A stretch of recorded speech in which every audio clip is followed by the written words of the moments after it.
प्रभु महादेव ने चंद्रदेव को तो वीरभद्र जी के कोप एवं प्रभाव से रक्षित होने का उपाय बता दिया था, किंतु वीरभद्र जी अभी भी अशांत एवं उग्र थे। उनके अनुसार चंद्रदेव के साथ साथ वे सभी भी दोषी थे जिन्होंने अपने नेत्रों के समक्ष प्रजापति दक्ष द्वारा माता सती का अपमान एवं उनका आत्मदाह होते देखा था। अब वीरभद्र जी की दृष्टि उन देवियों पर पड़ चुकी थी। आप किन देवियों की बात कर रहे थे लंकेश, जिन पर संकट छा गया था? स्वयं देवी सरस्वती एवं देवताओं की माता देवी अदिति। अर्थात वीरभद्र जी ने?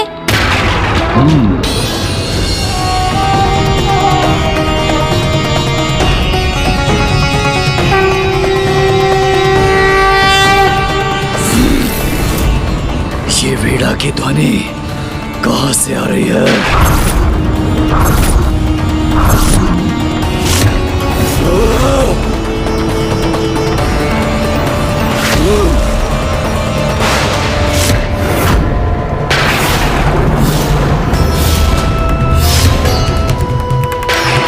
ज्ञान की देवी हैं आप, फिर भी अपने समक्ष सब कुछ होने दिया, कुछ नहीं कहा नहीं, इसलिए आपको भी दंडित करूंगा मैं, इसलिए आपको भी दंडित करूंगा मैं।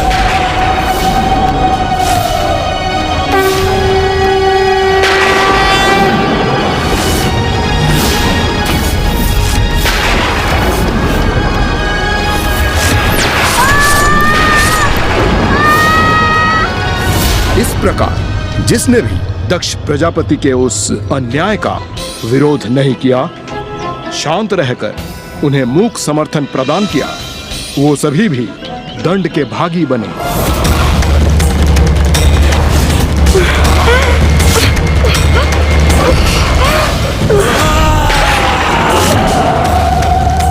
लंकेश जी, वीरभद्र जी ने जो दंड दिया उसके उपरांत क्या हुआ? माता सरस्वती और माता अदिति को उनकी नासिकाएं पुनः कैसे प्राप्त हुई?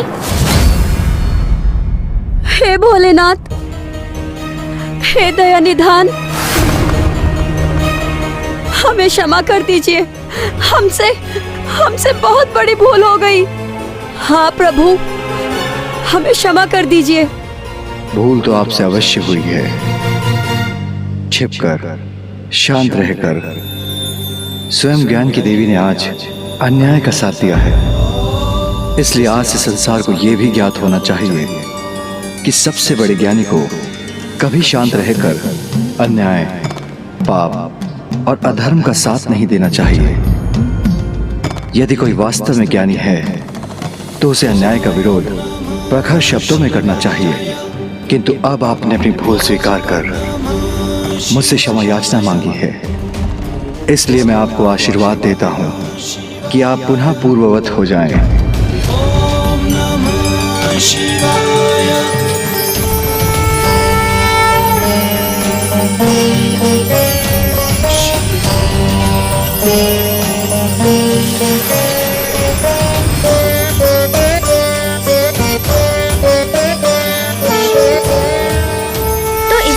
प्रभु महादेव ने माता सरस्वती एवं माता अदिति को क्षमा प्रदान कर उन्हें दोष मुक्त कर दिया। किंतु लंकेश, फिर चंद्रदेव का क्या हुआ? वो तो अभी भी वीरभद्र जी के प्रहार प्रभाव के दोष से जूझ रहे थे ना, और इसी कारण वो लुप्त होने की स्थिति में भी पहुंच चुके थे। किंतु क्या उन्होंने महादेव के सुझाव अनुसार स्वयं को रक्षित करने के लिए पीपल वृक्ष की प्रदक्षिणा पूर्ण कर ली लंकेश?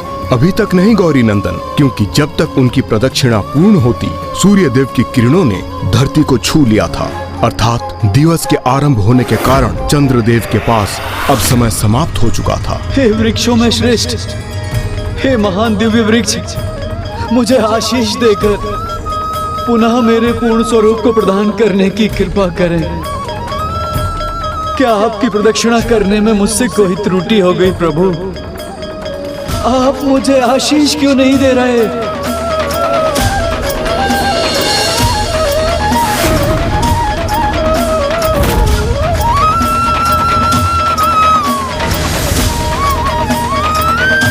मुझ पर कृपा करें।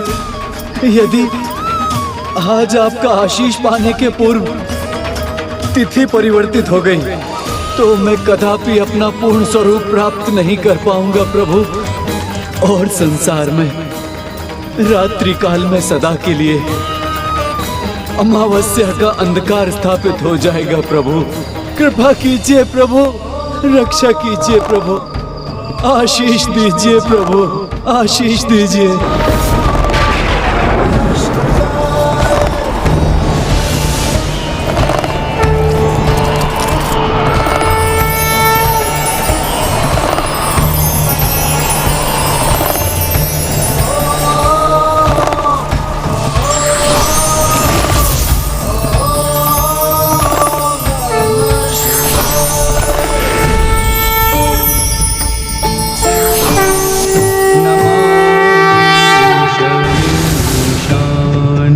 निर्वाण रूपम नमामि शमीशान निर्वाण रूपम विभुं व्यापकं ब्रह्म वेद स्वरूपं विभुं व्यापकं ब्रह्म वेद स्वरूपं।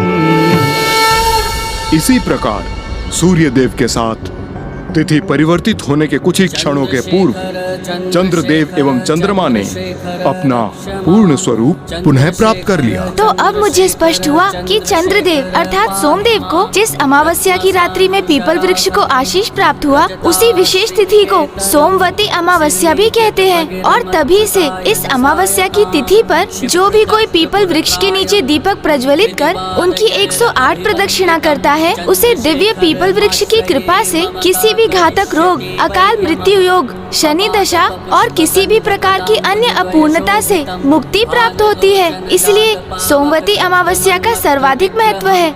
ये तो मेरे प्रभु शिव शंकर शंभू के कृपा करने का परिणाम है गौरी पुत्र, जिन्होंने चंद्रदेव और देवी सरस्वती को क्षमा कर दिया और उन्हें आशीष दिया, और उसके उपरांत उन्होंने सभी को आशीर्वाद देकर क्षमा कर दिया जो उस दुर्भाग्यपूर्ण घटना के कारण प्रभु कोप के भागी बने थे।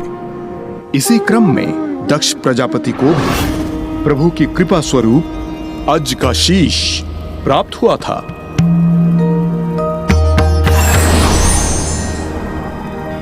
प्रजापति दक्ष को नवीन शीश प्रदान करने के पश्चात प्रभु महादेव की दृष्टि जब माता सती के क्षत विक्षत देह पर पड़ी तो वे अशांत होकर अनियंत्रित हो गए, और फिर माता सती की देह को लेकर उन्होंने तांडव करना आरंभ कर दिया। उनका क्षोभ, देवी सती के लिए उनका अटूट प्रेम वर्तमान परिस्थितियों में सृष्टि पर क्रोध का ज्वालामुखी बनकर फूट रहा था।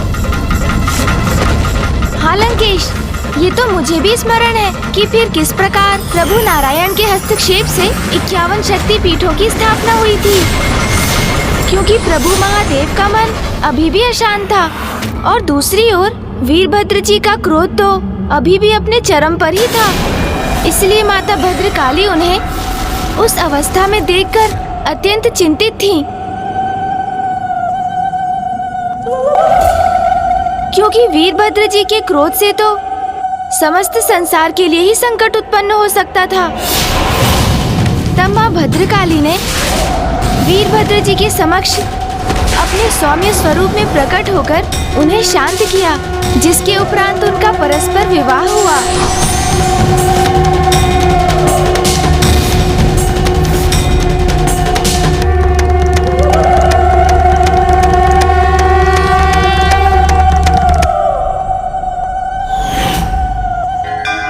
मेरे प्रभु महादेव की प्रत्येक लीला अद्भुत है। उन्होंने प्रत्येक अवतार से सृष्टि को एक उपदेश भी दिया है। आपने सर्वथा उचित कहा था लंकेश। चंद्रदेव और माता सरस्वती के उदाहरण से वीरभद्र जी ने संसार को एक बहुत बड़ी सीख देकर जीवन का एक नवीन सूत्र स्थापित किया कि ज्ञानी एवं बलशाली का अन्याय और अधर्म को देखकर शांत रहना सर्वथा अनुचित है, अधर्म है। ऐसे ही हैं मेरे प्रभु। त्रयंबकम सदा शिवम नमामि हे उमापति जय नीलकंठ जय अनंत नमोस्तुते नमोस्तुते। हो भोलेनाथ भक्त के हो कष्ट से निवारते, ये सृष्टि सारी संकटों से शिव ही है उबारते। ओम नमः शिवाय, ओम नमः शिवाय, ओम नमः शिवाय, ओम नमः शिवाय, ओम नमः शिवाय, ओम नमः शिवाय। दक्ष पुत्री माँ सती किया था शिव जी से विवाह, मगर न दक्ष ने कभी स्वीकार शिव जी को किया। त्रिनेत्र रक्त लाल रूप वीरभद्र का लिया, दे मृत्यु दंड दक्ष को विध्वंस यज्ञ का किया। ओम नमः शिवाय, ओम नमः शिवाय, ओम नमः शिवाय, ओम नमः शिवाय, ओम नमः शिवाय, ओम नमः शिवाय, ओम नमः शिवाय। प्रणाम प्रभु वीरभद्र जी। कल्याण हो। इस भक्त का प्रणाम स्वीकार कीजिए प्रभु। कल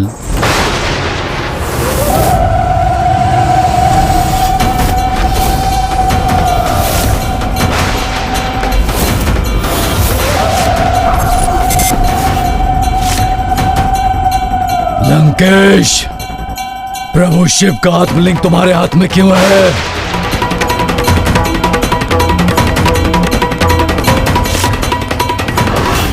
प्रभु, मैंने प्रभु शिव शंकर शंभू की घोर तपस्या कर ये प्राप्त किया है। ये स्वयं प्रभु महादेव ने मुझको दिया है और इन्हें स्थापित करने मैं लंका ले जा रहा हूं प्रभु। असंभव! ऐसा कदापि नहीं कर पाओगे तुम। असंभव! ऐसा कदापि नहीं कर पाओगे तुम, क्योंकि ऐसा करने से मैं रोकूंगा तुम्हें। क्योंकि ऐसा करने से मैं रोकूंगा तुम्हें। प्रभु,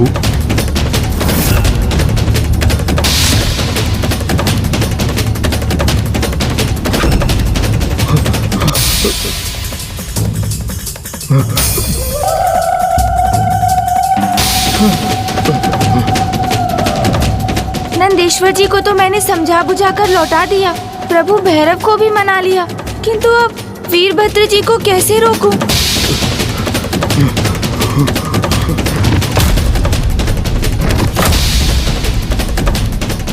अब क्या होगा?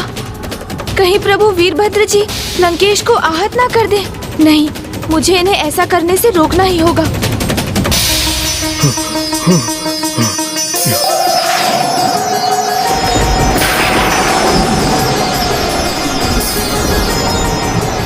लंकेश रावण, अब तुम्हें दंडित करूंगा मैं।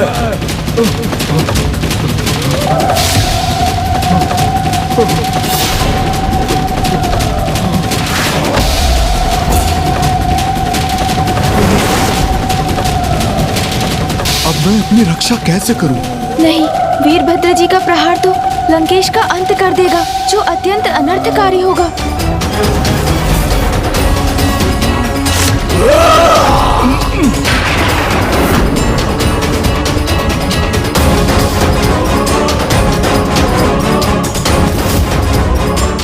अचानक क्या हुआ जो प्रभु वीरभद्र जी लंकेश पर प्रहार करने से रुक गए? कारण जो भी हो, उनका इस प्रकार रुकना तो उचित ही है।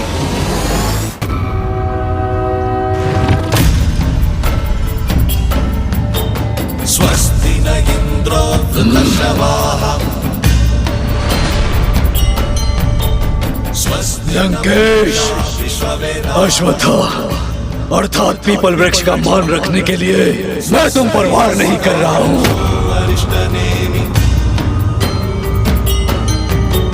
स्वस्ति नो बृहस्पतिर्दधातु।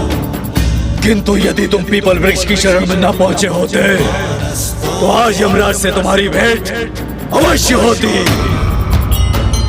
ये तो मेरा सौभाग्य है जो मैं पीछे हट गया और पीपल वृक्ष की शरण में पहुंचकर इनसे सुरक्षित हो गया।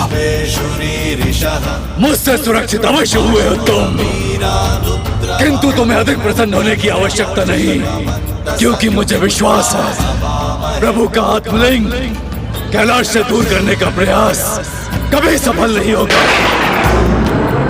प्रभु का आत्मलिंग लंका कभी नहीं पहुंचेगा, कभी नहीं पहुंचेगा।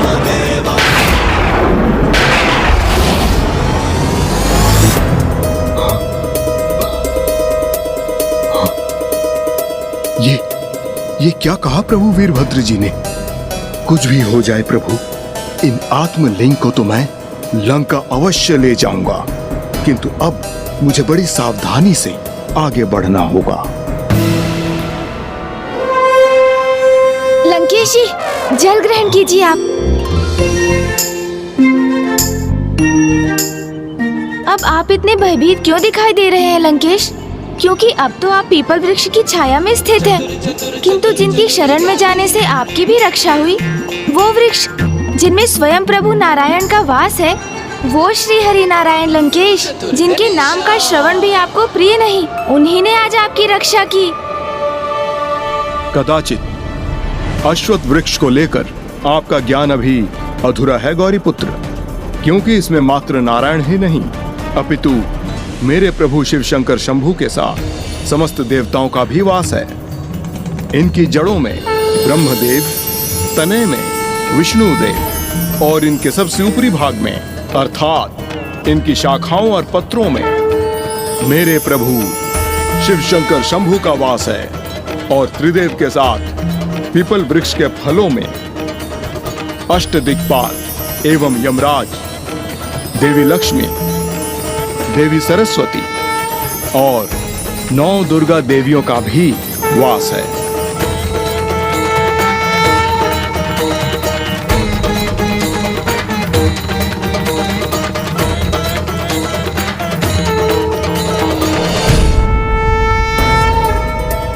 क्या हम यहाँ खड़े खड़े बस इन दोनों को देखते ही रहेंगे या इन्हें रोकने के लिए आगे कुछ करेंगे भी? करेंगे, करेंगे, अवश्य करेंगे। और ऐसा प्रहार करेंगे लंकेश पर कि वो प्रभु के आत्मलिंग को लेकर इस स्थान से एक पग भी आगे नहीं बढ़ सकेंगे। पीपल वृक्ष की पूजा करने से समस्त देवी देवताओं की पूजा संपन्न हो जाती है। इनके स्पर्श से सात्विक चेतना जागृत होती है और इनके पत्रों को वेद भी कहा जाता है। इतना ही नहीं, जो भी भक्त प्रतिदिन पीपल वृक्ष को जल समर्पित कर 3 बार इसकी परिक्रमा करता है, उसकी दरिद्रता के साथ उसके समस्त दुर्भाग्य नष्ट हो जाते हैं और उसे दीर्घायु भी प्राप्त होती है। हाँ लंकेश, मुझे भी अब स्मरण है, माँ ने भी एक बार पीपल वृक्ष की महिमा का उल्लेख किया था। उन्होंने कहा था कि 10 पुष्पों के पौधे, 5 आम के वृक्ष और 2 अनार के वृक्ष रोपने से जितना पुण्य प्राप्त होता है, मात्र 1 नींबू एवं 1 वट अर्थात बरगद एवं पीपल वृक्ष को रोपने से प्राप्त होता है। और जो भी ऐसा करता है वो कभी नरक का भागी नहीं बनता। अधिकतर मनुष्य वट वृक्ष को ही पीपल वृक्ष मानने की भूल कर बैठते हैं, किंतु जुड़वा भ्राताओं के समान होते हुए भी उन दोनों में अनेकों विभिन्नताएं हैं। जहाँ पीपल अधिक दिव्य है, वहीं वट वृक्ष अधिक विशाल होने के कारण अधिक छाया प्रदान करते हैं। और इससे भी अधिक, जो भी अपने जीवन में मात्र एक पीपल वृक्ष को रोपने का पुण्य कर्म करते हैं, उनके समस्त पितृदोष नष्ट होते हैं, उनका वंश कभी नहीं मिटता और उन्हें स्वर्ग की प्राप्ति होती है।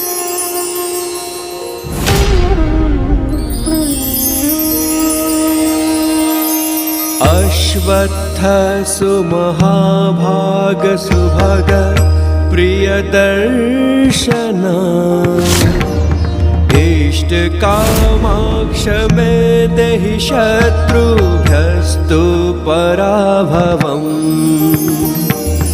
आयुः प्रजां धनं धान्यं सौभाग्यं सर्वसम्पदम् देहि देवी महावृक्ष त्वामहं शरणं गतः।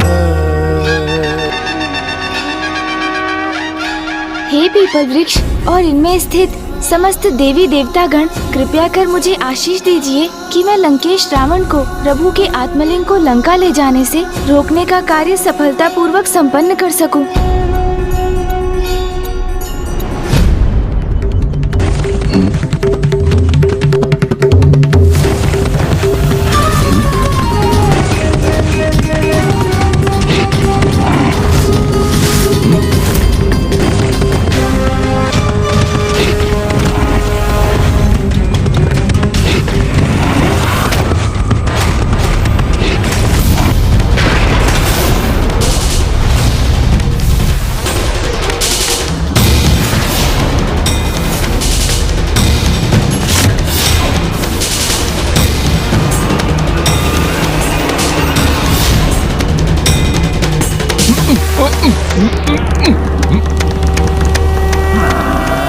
प्रभु की आत्मलिंग अंततः लंकेश के हाथों से मुक्त हो ही गई। क्योंकि मुझे विश्वास है प्रभु का आत्मलिंग कैलाश से दूर करने का प्रयास कभी सफल नहीं होगा। प्रभु का आत्मलिंग लंका कभी नहीं पहुंचेगा।